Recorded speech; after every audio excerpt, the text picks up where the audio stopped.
بسم اللہ الرحمن الرحیم۔ السلام علیکم ورحمۃ اللہ وبرکاتہ۔ احباب گرامی، آج کی اصطلاحات صوفیہ کی اس نشست میں ایک لفظ ہے، دو لفظ ہیں جن کا آپ نے مطالعہ جو ہے وہ اکثر صوفی ادب کے اندر کیا ہوگا، اور وہ ہیں صحاب اور سکر کے۔ تو آج ہم صحاب اور سکر کے متعلق گفتگو کریں گے۔ قرب نبوت کا اثر احباب یہ ہوتا ہے کہ سالک و صوفی ہمیشہ اپنے ہوش و حواس میں رہتا ہے اور خرد سے بیگانہ نہیں ہوتا، یعنی وہ کانشیس رہتا ہے، وہ اویئر رہتا ہے، وہ بیدار ہوتا ہے، وہ جو کچھ سوچتا ہے، جو کچھ کرتا ہے، جو حکم بجا لاتا ہے، تعمیل کرتا ہے، اسے شعور و ادراک ہوتا ہے، اس کا شعور و ادراک رکھتا ہے، اور اسے یعنی کانشیسلی کیے جانے والے ایکٹس کو اصطلاح صوفیہ میں صحاب کہا جاتا ہے۔ اس کا ذریعہ یا زیر اثر تمام اکابر صوفیہ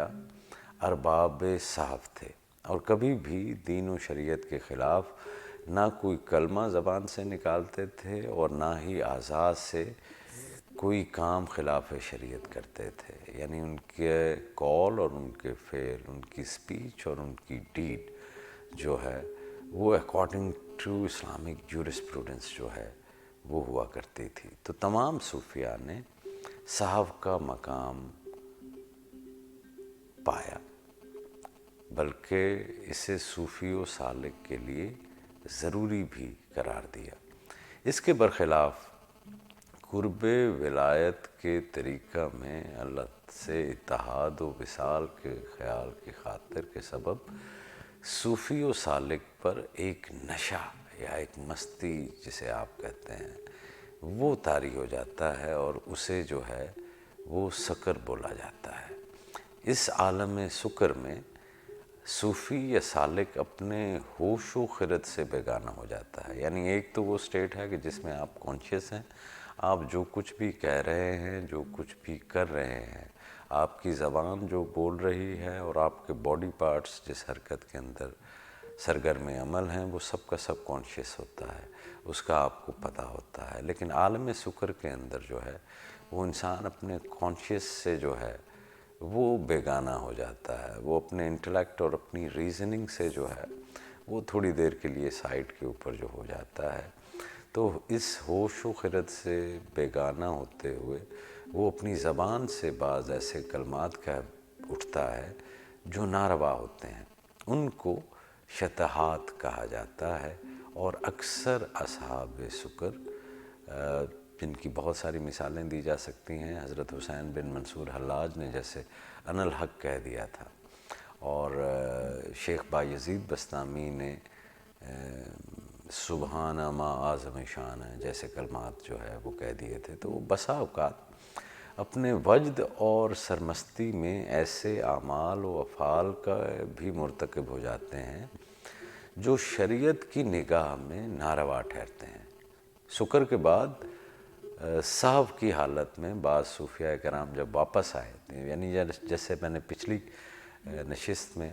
آپ سے ذکر کیا تھا کہ وہ حال اور غلبہ حال ہے، تو سکر جو ہے وہ غلبہ حال ہے۔ تو جب آپ اس غلبہ حال سے باہر نکلتے ہیں اور آپ صحف کی سٹیٹ میں آتے ہیں، یعنی دوبارہ سے کانشیس ورلڈ میں یا کانشیس ریال میں جو ہے یا شعور کے عالم میں آپ کی واپسی ہوتی ہے،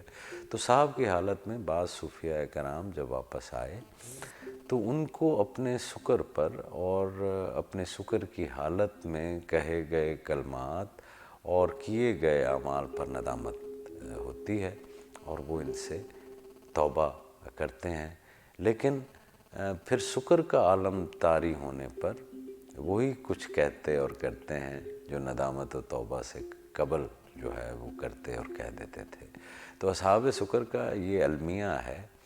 کہ وہ اس کے چکر سے بالکل ہی باہر نہیں نکل پاتے، کبھی وہ سکر کی حالت میں جاتے ہیں اور کبھی جو ہے وہ واپس صحف کی حالت میں جو ہے وہ آ جاتے ہیں۔ تو جیسے گزشتہ نشست میں یہ عرض کی تھی کہ غلبہ حال کے اوپر جو ہے، کیونکہ وہ خرد کی معذوری ہے اور محتاجی ہے، تو اس کے اوپر جو ہے وہ شریعت یوں لاگو نہیں ہوتی۔ تو شکر کے اندر کہے گئے کلمات جو ہے ان کے اوپر خود صاحب شکر جب صاحب صاحب ہوتا ہے، یعنی واپس کانشیس میں آتا ہے، تو وہ بھی ندامت کا اظہار کرتے ہیں اور توبہ جو ہے وہ کرتے ہیں۔ تو ان سرمستی کے عالم میں کہے گئے جملے جو ہے وہ شکر کہلاتے ہیں، اور وہ حالت شکر ہوتی ہے۔ اللہ کریم آپ کے اور میرے علم میں اضافہ فرمائے، اور تمام سالکین کو ان اصطلاحات صوفیہ کے متعلق علم حاصل کرنے کی جستجو عطا فرمائے، آپ کو خیر ملے اور خیر بانٹنے کی توفیق ملے۔